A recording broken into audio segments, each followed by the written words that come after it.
these strikes set back the Iranian nuclear program months or years? Clearly, damage was inflicted on the Iranian nuclear program, and we do not want Iran to have the capability to build a nuclear weapon. That has been the position of the United States and the overwhelming majority of Democrats and Republicans for decades.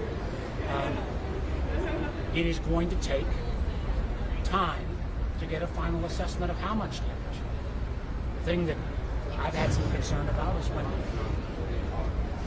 people jump to a conclusion too early.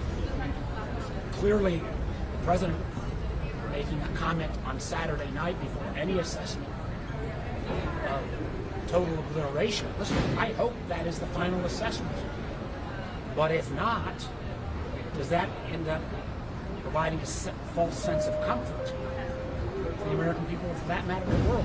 I was glad to hear members down there stand up for the strength and integrity of our intelligence community, how good they are. I hope that would be reflected more often by this administration and not being willing to blow off or ignore the conclusions of the intelligence community. That is absolutely critical. We do that at our peril. But to get to the point where Iran does not have the ability to enrich uranium that could possibly be used for military purposes, you're going to need diplomacy. You're going to need inspectors on the ground. It's clear, and again, this is long before this brief, that some of the enriched uranium was never going to be taken out by a bunker buster bomb. So some of that obviously remains in Iran. So we've got to get to that diplomacy point. We also need to get the full assessment of the level of damage done.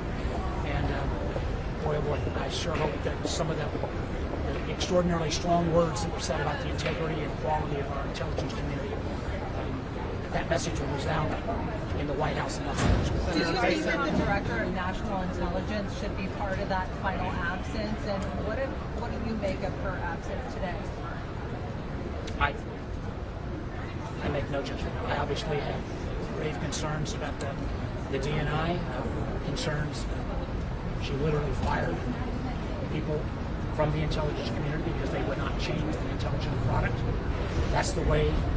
We only need to say four letters on it, Iraq. That's how we end up in Iraq. So I was very satisfied with her. Senator, based on what you learned, do you believe Iran is now more motivated or less motivated to build a nuclear weapon? There are, obviously, if we don't have all of the enriched uranium eliminated, some of those capabilities exist. How quick on a rush, particularly for a bomb that wouldn't necessarily be deployed through a missile, is some questions outside of that. And do you agree with Senator Graham that further military strikes need to be on the table in the coming months or years to authorize the this? What I think we ought to see is what happens next. And my hope, and again, I'm glad to hear people talk about this, the only way we get certainty is with inspectors on the ground, making sure not only about the enriched uranium, but the fact that what this regime, it's a bad regime, might be trying to do in secret. That will only come through diplomacy and the fact that it appears that the United States and Iran are going to enter into those negotiations next week. That's a good thing. Senator Warner, can you share by Congress from bill, and they're not ruling out prosecuting members that you think that's appropriate to be saying right now? I have been extraordinarily consistent. Leaks of any kind should be prosecuted. I simply wish that the administration would adhere to that same level of secrecy about classified information that shouldn't be shared on non-classified channels like Signal, and the fact that we still don't know whether the participants on some of those calls have ever even had their phones scrubbed for malware. That is malpractice. Were you aware of the DIA assessment before CNN reported on it?